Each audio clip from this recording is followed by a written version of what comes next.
오늘 우리에게 주시는 하나님 말씀은 마태복음 4장 12절부터 17절 제가 봉독하겠습니다.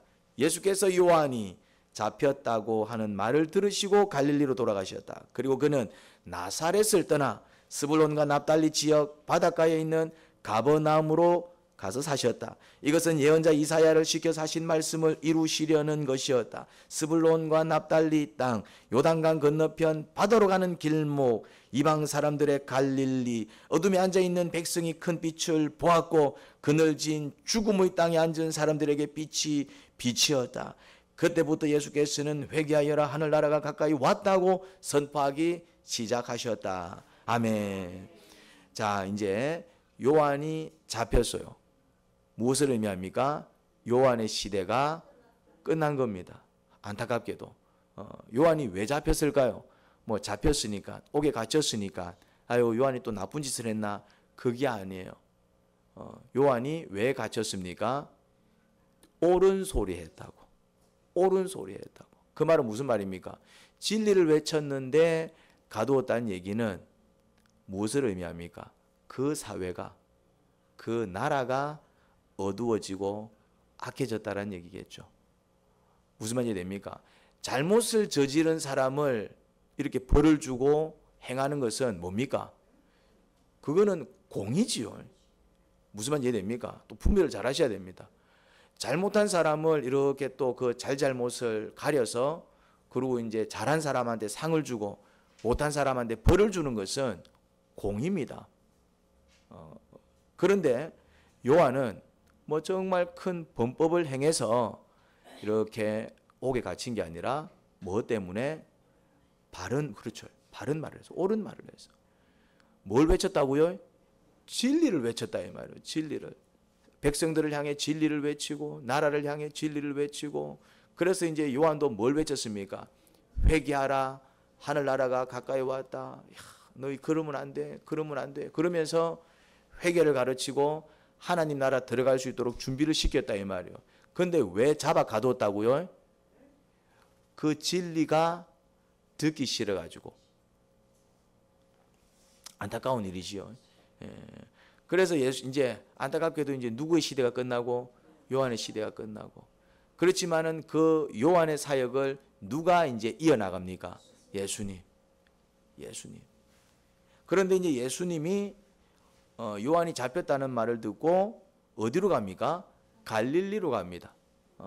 요한이 이제 예루살렘 그 주변에서 사역을 하다가 그 유다 지역에서 사역을 하다가 이제 이런 어려움을 겪었거든요.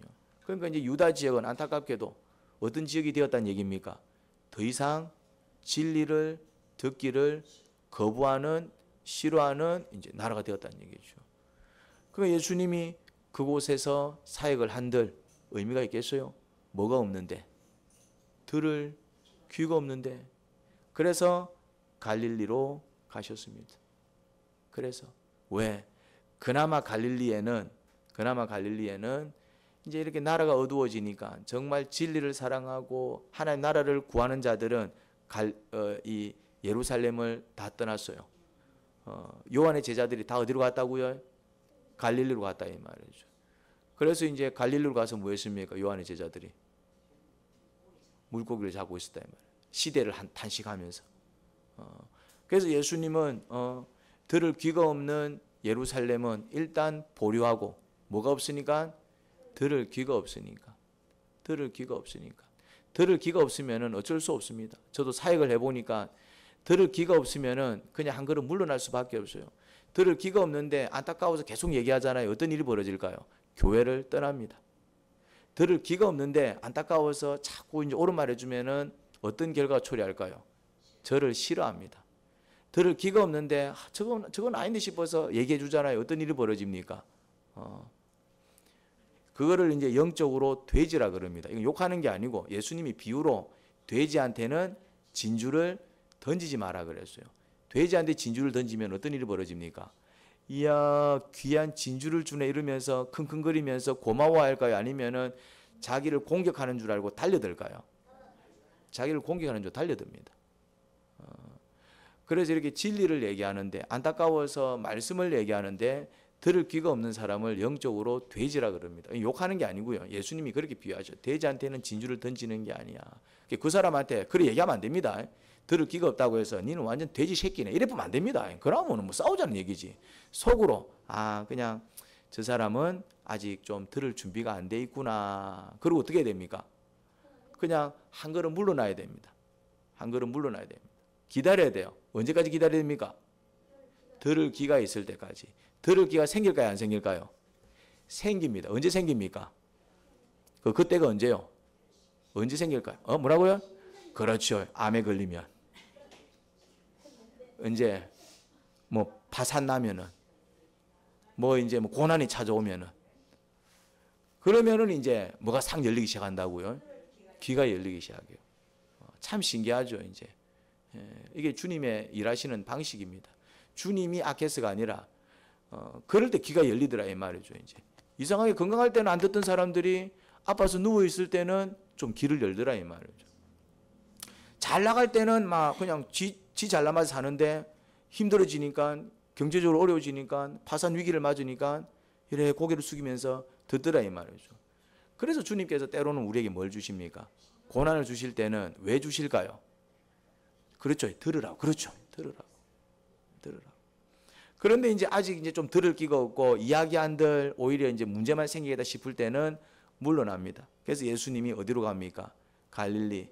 그나마 갈릴리는 뭐가 있더라? 들을 귀가 있더라. 들을 귀가 있더라.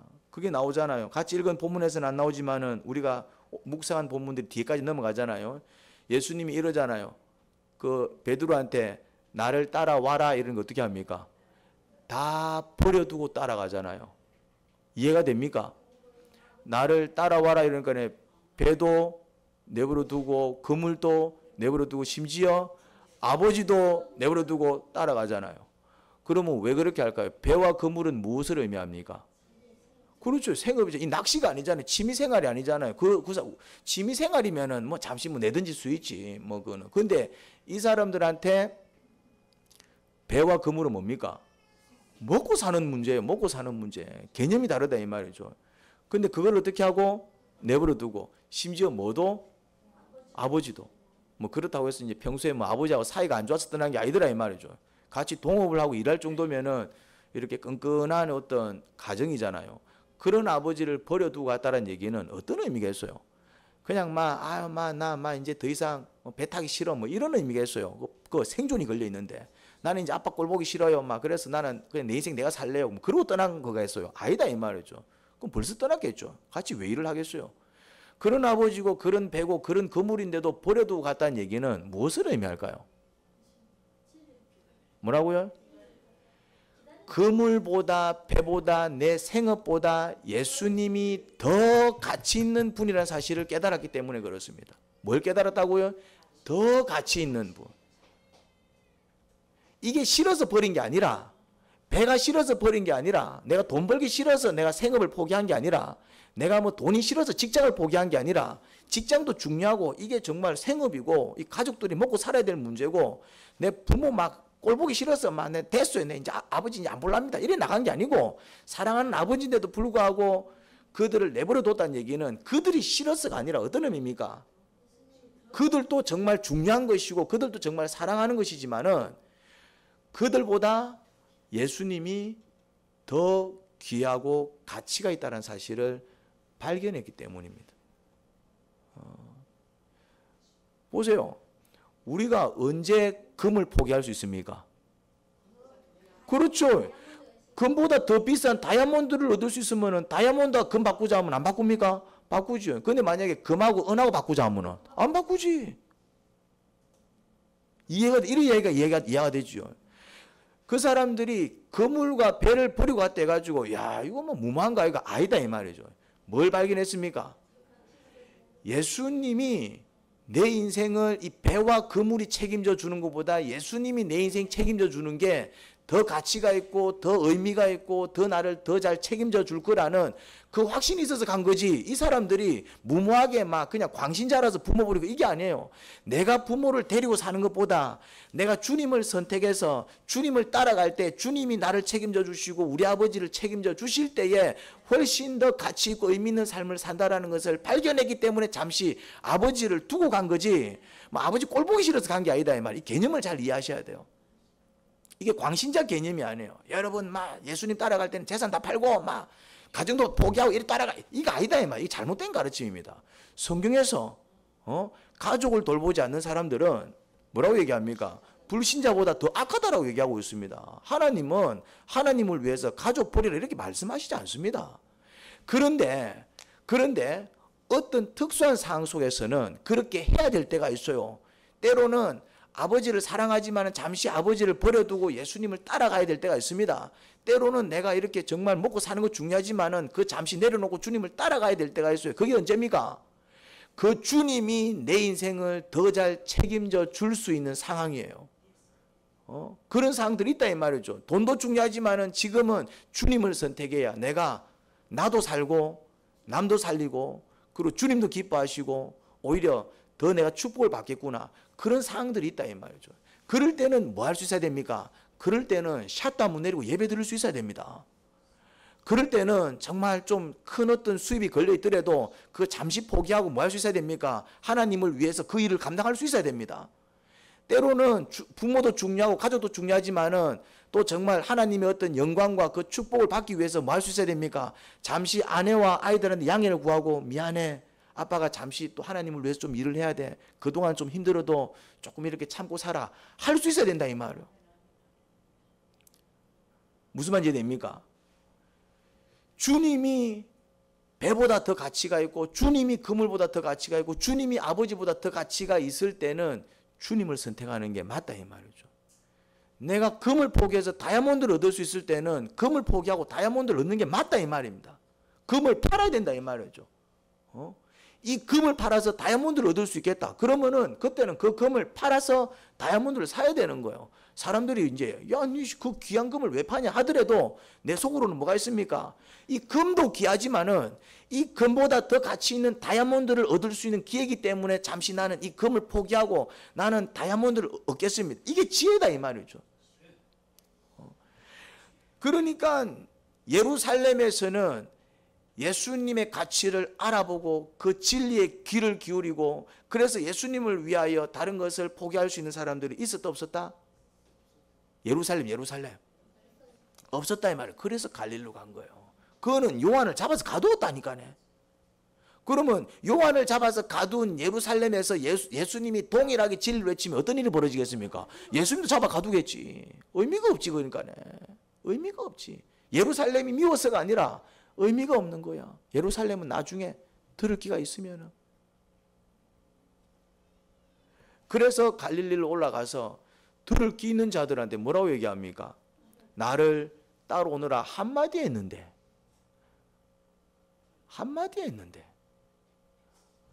그런데 이미 그 한마디 속에서 그들은 예수님에 대한 어떤 기대가 있었습니까? 준비된 영혼들이었죠. 그들은 누구 제자였어요? 베드로는 누구 제자였어요? 안드레, 야고보, 요한은 다 누구 제자였어요? 다 요한의 제자였습니다. 요한복음에 나오잖아요. 예수님이 지나갈 때 세례 요한이 제자 요한과 제자 안드레 두 사람한테 뭐라고 얘기합니까? 보라, 세상 죄를 지고 가는 하나님의 어린 양이로다. 누가 얘기해 줬어요? 요한이 누구한테 얘기해 줬어요? 제자 누구? 베드로는 아니었어요. 요한과 안드레한테 해줬다 이 말이에요. 그 요한복음에 나온다 이 말이죠. 그래서 그 요한, 이 요한은 이제 사도 요한을 얘기합니다. 아직 사도가 되기 전이지만은 이 안드레하고 누굴 쫓아갑니까? 예수님을 쫓아가잖아요. 그래서 이제 안드레는 누구한테 갑니까? 베드로. 안드레하고 베드로 무슨 사이인데? 형이잖아요. 형, 메시아 만났어. 우리 요한 선생님이 얘기하던 그 메시아를 만났어. 누군데? 그 있잖아, 그 예수님. 그분이 메시아였어. 요한은 누구한테 갔겠어요? 야고보. 그래. 그래서 이제 이렇게 퍼져나간 거예요, 이제. 또 이제 그 베드로는 누구한테 갑니까? 빌립. 둘이는 뭔데? 친구, 고향 친구. 또 빌립이 누구한테 가요? 나다나엘. 그래서 나다나엘이 뭐라고 얘기합니까? 나사렛에서 선한 게 나? 이렇게 질문하잖아요. 나사렛 예수가 메시아야. 나사렛에서 선한 게 난다고? 나사렛은 깡촌이었거든. 지금 치자면은. 그게 그래 연결되는 거예요. 그 제자들이 지금 다 어디 올라가 있다고? 어디에? 갈릴리에 뭐 사도? 어디에 올라가 있냐고, 어디에? 갈릴리에 가 있다. 예수님이 그들한테 간 거예요. 왜? 그들은 뭐가 돼 있다? 준비가 돼 있다. 그것이 들을 기가 있다. 그러니까 나를 따라와 한마디 해도 예수님이 뭐 신령해서 따라간 게 아니고, 그럼 왜 다른 사람들은 안 따라와? 그들은 이미 예수님이 누구신지 알고 있었고, 또 이제 예수님이 본격적으로 사역을 시작하니까 이제 요한 선생님의 사역을 저분이 이어나가겠구나. 그럼 우리가 요한을 따랐듯이 이제 누굴 따라야 되겠다? 저분을 따라서 같이 정말 하나님 나라를 위해서 일해야 되겠다. 그러니 이제 따라간 것이죠. 그런데 오늘 본문에서 제가 살피고 싶은 사건은 이사야 말씀입니다. 이사야가 이 사건을, 예수님께서 갈릴리에서 사역을 시작하게 될 것을 이사야는 예수님보다 700년 전에 먼저 태어난 사람, 선지자입니다. 이사야가 이 사건을 예언을 해놨어요. 그때 갈릴리 지역은 700년 전 구약시대 때 그 지역이 어디냐면은 스불론과 납달리 지역입니다. 지파별로 이렇게 땅이 구분되어 있었거든. 이 스불론 지역, 납달리 지역이 저 북쪽에 있었어요. 유다 지역이 남쪽에 있었다 이 말이죠. 그래서 그 유다 지파의 땅이 나중에는 유다 나라가 돼버렸는데, 유다 지파 땅은 남쪽에 있었다 이 말이죠. 그게 이제 유다 예루살렘 이제 그 지역이다 이 말이죠. 이 갈릴리 지역, 예수님 시대 갈릴리 지역은 구약 시대 때 그 12지파로 얘기하자면은 어느 땅이었어요? 스불론 납달리 지파 땅이었어요. 이제. 그러니까 이제 예언이 그렇게 나가는 거예요. 이제 이 스불론 납달리 지역 바닷가에 말씀이 스불론과 납달리 땅, 요단강 건너편 바닷가로 가는 길목, 이방 사람들의 갈릴리, 어둠에 앉아 있는 백성이 큰 빛을 보았고, 이게 700년 전에 예언된 겁니다. 그러니까 그 땅이 어두워질 때에 이제 그 땅이 어두워질 것이다라는 예언을 하고 있는 겁니다. 하지만은 그 땅이 어두워졌을 때에 그 땅이 뭐가 비칠 것이다? 빛이 비칠 것이다. 자, 그러면은 이 예언을 700년 전에 했는데, 그러면은 어두워졌다라는 얘기는 어떤 의미일까요? 땅이 어두워져서 영적으로 땅이 어두워졌다라는 것은 어떤 의미겠어요? 그 땅이 스불론 지파, 납달리 지파면은 처음에는 그 땅이 뭐 하는 지파였겠습니까? 하나님을 예배하고 하나님을 찾고 그런 땅이었다는 얘기입니다. 그런데 그 땅이 어두워졌다는 얘기는 영적으로 어떤 의미겠어요? 안타깝게도 그 사람들이 어느 순간부터 하나님을 떠나서 거의 이방 사람처럼 되어버릴 것이다. 이제 이런 어떤 의미입니다. 그 땅이 어두워질 거다라는 예언은 안타까운 것이지요. 하나님의 백성이고 하나님 나라인데 왜 그 땅이 어두워질 거냐 이 말. 그런데 하나님의 나라여도 하나님의 백성이어도 어두워질 수 있다 없다? 있습니다. 언제? 하나님의 백성이어도 그 백성들이 하나님을 떠나면, 하나님의 나라여도 더 이상 그 나라가 하나님을 예배하거나 하나님을 경배하는 나라가 되지 못하면은, 껍데기 하나님이 나라가 되어버리면은, 껍데기 하나님 백성이 되어버리면은 역시나 어두워진다 이 말이죠.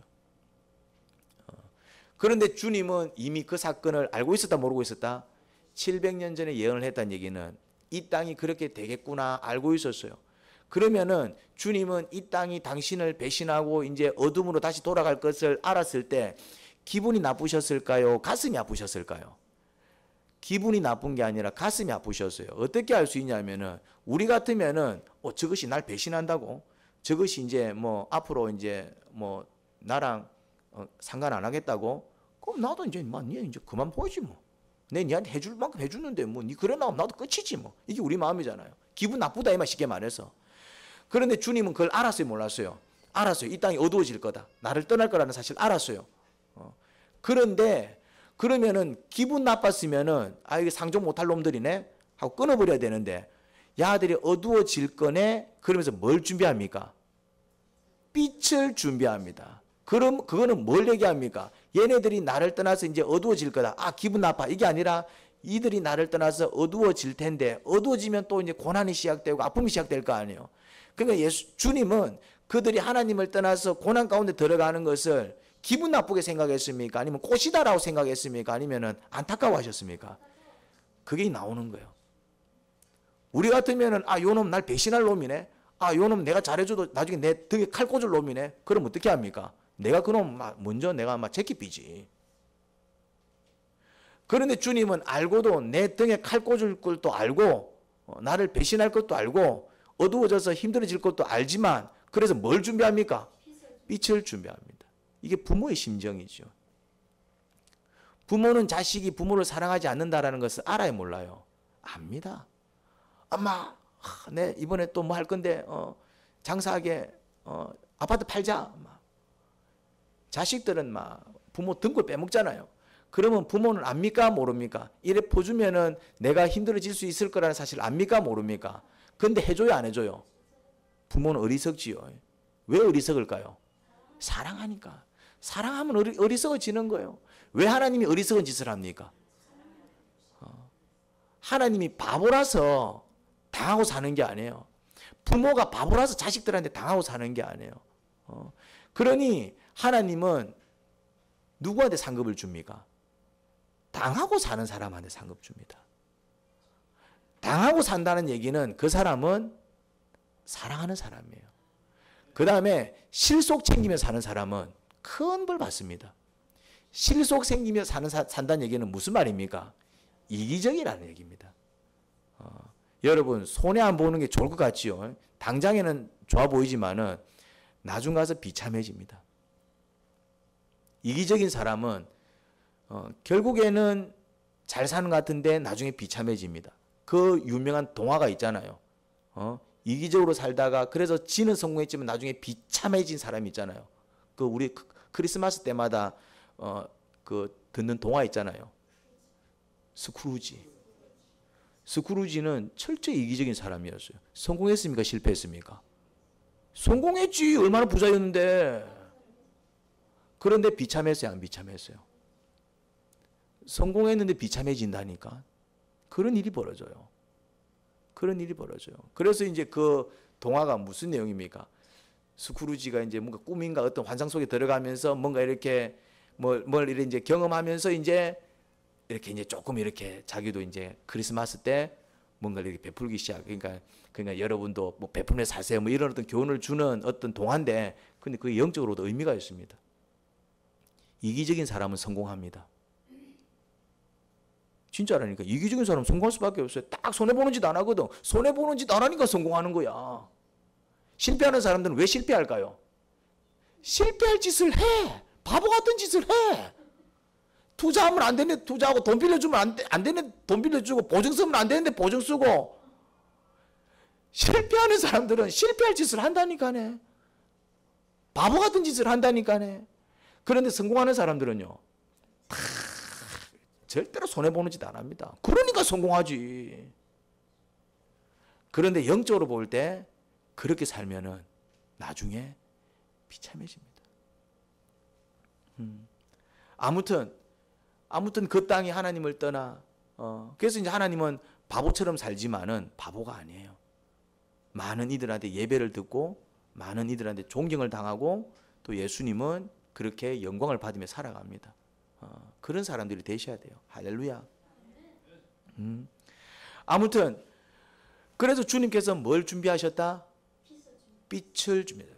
빛을 준비한 게 아니고 빛을 준비했습니다. 경상도 사람들이 좀 그런 실수를 합니다. 저도 잘 안 되는데 빛을 준비했어요. 발음을 잘 하셔야 돼요. 서울 사람들이 꼭 따라해. 살 갖고 왔나 이러면은 살이 아니고 쌀. 쌀 갖고. 꼭 서울 사람들은 그래야 합니다. 이제 우리는 그런 실수를 하는데 어쩔 수 없어요. 이제 어쨌든 빛을 준비했다 이 말. 빛을.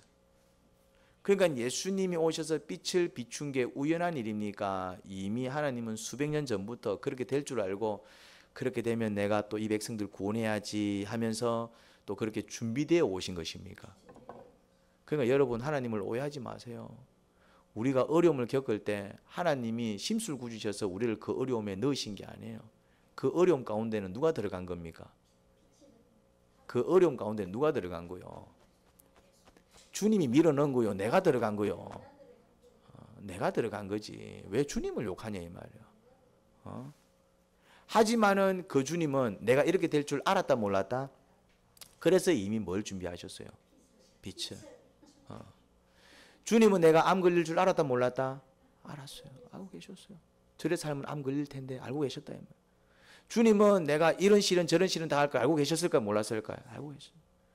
저래 살면 시련 당할 건데 우리가 몰랐어. 그냥 막 잘 될 줄 알고만 내 잘난 맛에 사는 거예요. 주님은 저래 살면은 나를 떠나서 저래 살면은 기도하지 않고 저래 살면은 묵상하지 않고 저래 살면은 진리를 외면하고 저렇게 살면은 내 말에 순종하지 않고 저래 살면은 힘들어질 건데 근데 우리는 그걸 압니까 모릅니까?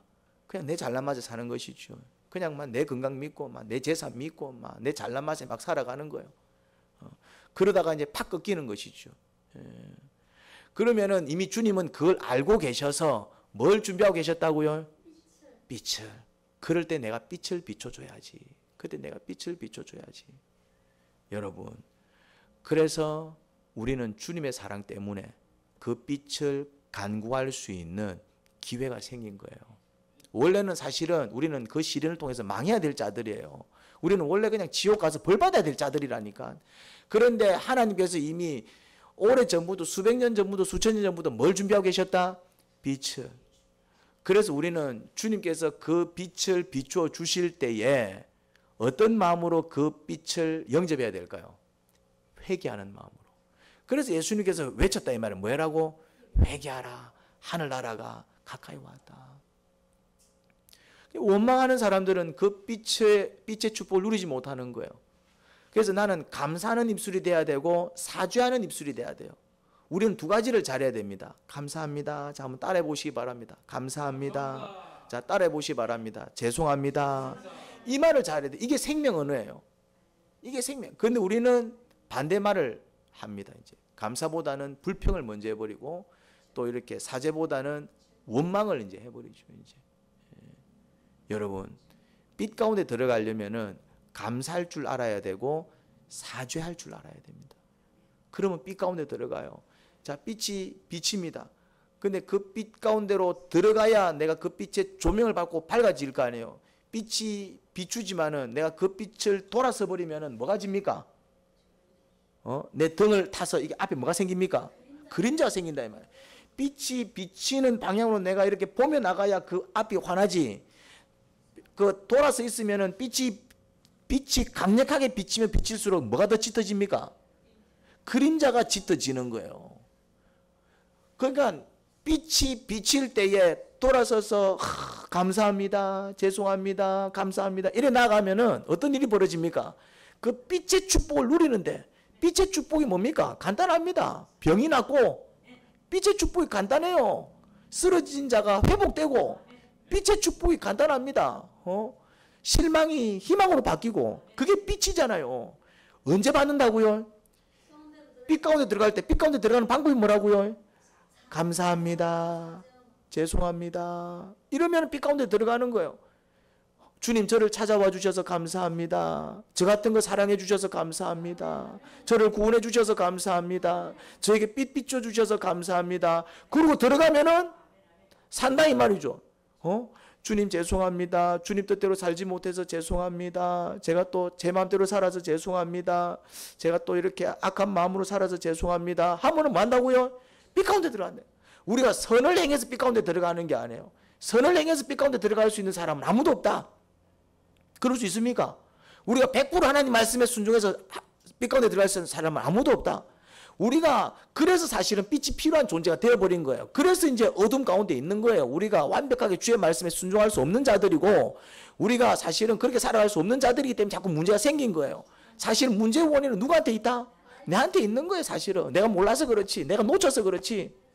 그러니 그런 나에게 다가와 주신 주님 감사해요. 또 그렇게 살지 못해서 죄송해요. 그냥 감사하고 자백하고 나가면은 어떤 일이 벌어집니까? 주님이 용서해 주시고 주님이 치료해 주시고 주님이 회복시켜 주시고 그리고 다시 희망이 생기고 뭔가 또 아팠던 사람이 나아지기 시작하고 굉장히 컸던 문제가 또 뭔가 이렇게 또 희망이 보이기 시작하고 그런데 자꾸 돌아서서 막 자꾸 자기가 살던 방식으로 막 자꾸 자기 고집으로 막 자꾸 막 뭐가 억울하다 해서고 말이지. 물론 억울한 부분도 있겠지. 왜? 내만 잘못하는 건 아니니까. 무슨 말인지 이해되죠? 우리가 악한 세상을 살아가니까 뭐 당한 것도 있을 거고. 근데 자꾸 그런 생각에 매몰되어 가지고 내가 회개하고 내가 자복하고 내가 받은 은혜 감사하며 주님께 나갈 생각하지 않고 남이 나한테 잘못한 것만 생각하고 세상이 나한테 잘못한 것만 생각하고 부모가 나한테 잘 안 해준 것만 생각하고 남편이 나한테 잘 안 해준 것만 생각하고 아내가 나한테 잘 못 해준 것만 생각해갖고 자꾸 어떤 생각? 억울하다, 힘들다, 내 인생 왜 이 모양이고 이러고 있으면 어떤 일이 벌어집니까? 그냥 망하는 겁니다. 이게 무슨 말인지 이해되죠? 그러니까 자세를 바꾸셔야 돼요. 이거는 이 자세는 누가 취하는 겁니까?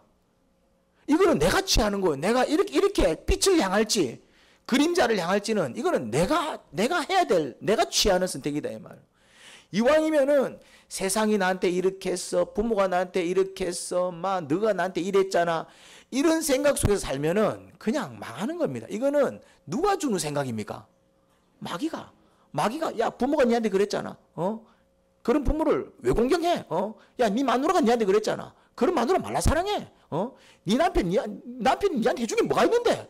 막 그냥 이혼해. 막 새끼들 다 필요 없잖아. 맞네. 그러면 어찌 됩니까? 끝나는 거지. 이거 맞네. 말 들어보니까 맞네. 저런 남편 필요 없네. 저런 마누라 필요 없네. 저런 새끼들 필요 없네. 저런 부모 필요 없네. 이런 세상 필요 없네. 그럼 나중에 뭐 합니까? 자살하지 이제 막. 이게 다 누가 주는 생각이요? 마귀가. 그럼 왜 자꾸 마귀가 주는 생각을 쫓아가요? 주님은 뭐라 얘기합니까? 너도 잘못했잖아. 니한테도 문제 있잖아. 그런 거 그런 거 자복해. 그럼 내가 고쳐줄게. 그럼 맞네. 주님 말씀에 맞네. 나도 잘못한 게 있네. 내가 또 받은 은혜가 많네. 야 그래도 네 아내가 이런 거 해줬잖아. 그래도 네 남편이 또 이런 거 해줬잖아. 그래도 부모가 또 이런 역할을 해줬잖아. 그래도 생각해봐. 자식들이 이런 거 해줬잖아. 맞네. 그런 적도 있었네. 그런 것도 있었네. 그래 그런 도움도 받았네. 이게 맞아 틀려요. 이 말도 맞거든. 마귀 말도 맞아 틀려. 맞아요. 하나님 말씀도 맞아 틀려요. 맞아요. 마귀가 없는 말 지어내진 않아. 맞는 말 해. 근데 맞는 말 하는데 어떤 말 해? 그렇지. 맞는 말 하는데 이 사람이 못한 것만 골라내고 희한하게 잡아내. 이 사람이 잘 안 해준 것만 골라내고 막 나한테 실수한 것만 골라내고 나한테 상처 준 것만 골라내고 그것만 기똥차게 찾아가지고 그러니까 사탄이 하는 말도 맞다니까네. 근데 사탄이 하는 말에 맞네 하고 있으면 내 인생 어떻게 되는 거요? 그냥 막 끝나는 거예요 이제. 맞네. 네 말 맞네. 그래. 네 말 맞네. 근데 주님의 말씀도 맞아요 틀려요. 니도 그랬잖아. 그 사람도 니한테 잘못했지만 니는 그 사람한테 잘못한 게 없을까? 니도 그 사람한테 상처 줬지. 그 사람도 니한테 상처 줬지만 니는 그 사람 상처 준 게 없을까? 니도 그 사람 때문에 화가 났겠지만은 그 사람도 니 때문에 화난 적 없을까? 맞아요 틀려요? 맞지. 그래서 주님 말씀에 맞네요 하면은 내가 말까요? 나도 잘못했네요. 아이고 내 은혜 입었네요. 그러면 은혜를 입었으니까 감사가 나올 거고, 아이고 나도 잘못했네 그러니까 사죄가 나올 거고. 그럼 이 사람은 살까 죽을까? 삽니다. 인생 진짜 한 끝입니다. 망하는 사람도 한 끝 때문에 망하고 흥하는 사람도 한 끝 때문에 흥해요. 진짜 보면은 이게 가정이 정말 살아난 가정 보면은 그 한 끝 때문에 살아나고요. 쫄딱 망한 가정 보면은 진짜 한 끝 때문에 망해 있어요. 참 신기해요. 뭐 정말 대단해서 그 가정이 살고 정말 엄청난 잘못해서 그 가정이 허물어지는 게 아니라 가만 들어보면은 이혼한 사람 들어보면은 진짜 별것 아닌 그 한 끝에서 시작되었는데 그 한 끝이 이혼했고요. 어떤 사람은 극적으로 화합했는데 보면은 이래 정말 이혼할 수밖에 없는 이유도 있는데 어떻게 그 한 끝 때문에 뭔가 이렇게 또 화해가 이루어져 가지고 잘 살고 있어요.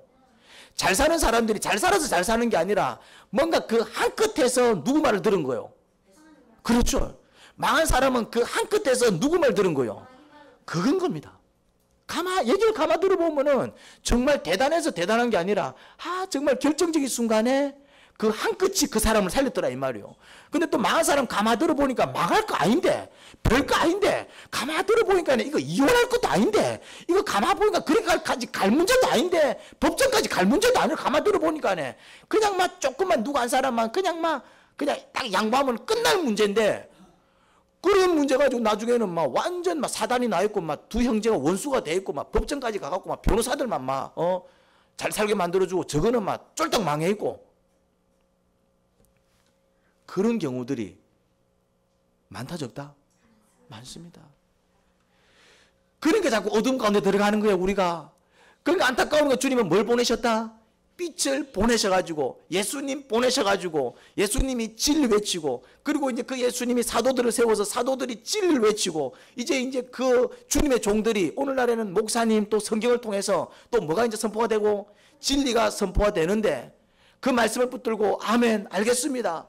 그렇게 나아가면은 회복을 경험하고 은혜를 경험하고 생명을 경험하고 정말 그런 놀라운 일들을 경험하는데, 자꾸 내 마음에 속고 내 감정에 속고 내 성격에 속고 내 이 더러운 성격을 부추기고 내 이렇게 삐뚤어진 감정을 부추기고 내 모난 어떤 습관을 부추기는 놈이 누굴까?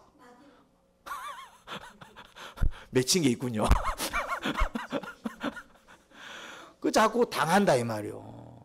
그러면은 마귀도 못됐지만은 그 당한 사람도 어리석은 거지.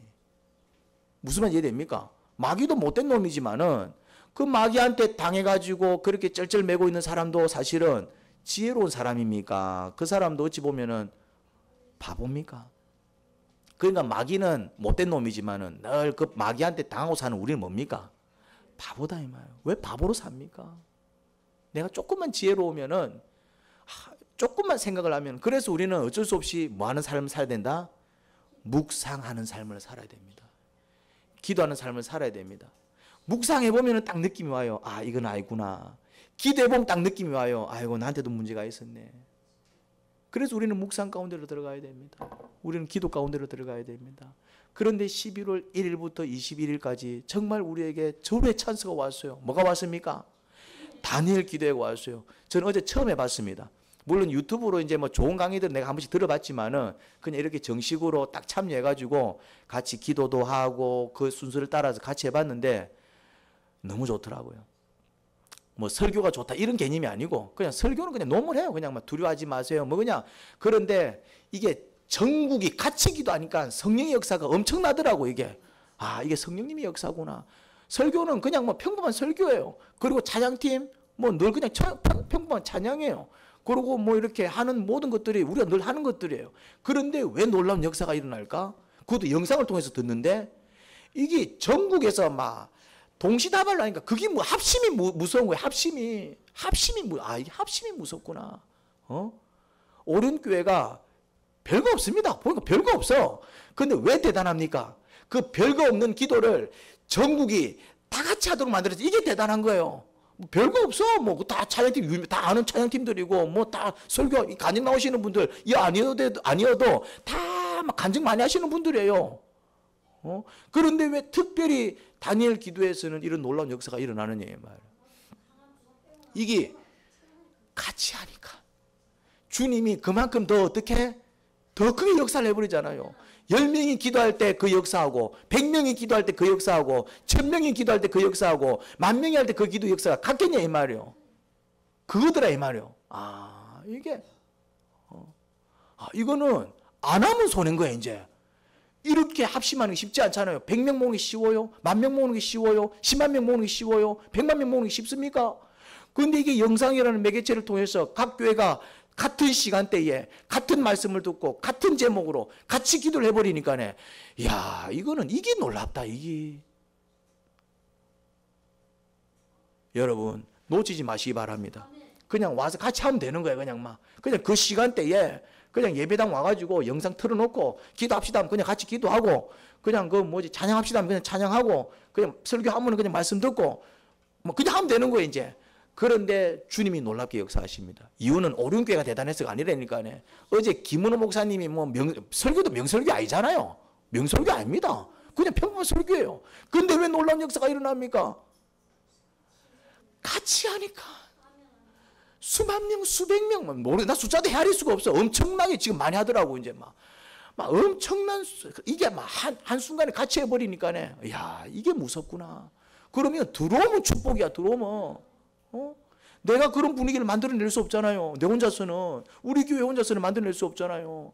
어제 영미 집사님이 혼자 와가지고 딱 여기 앉아주시고, 우리 집사람도 없고, 내가 이제 내 혼자서 해야 되는데, 또 이제 저 방에 선율이가 하면서 막 선율이가 막, 물론 지는 기도가 아니겠지만 내 귀에는 기도로 들리더라고. 했었는데 막 내 귀에는 기도로 들리더라고.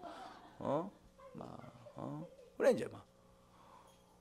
그래 썰렁하지만 썰렁하지가 않는 거야 이제. 왜?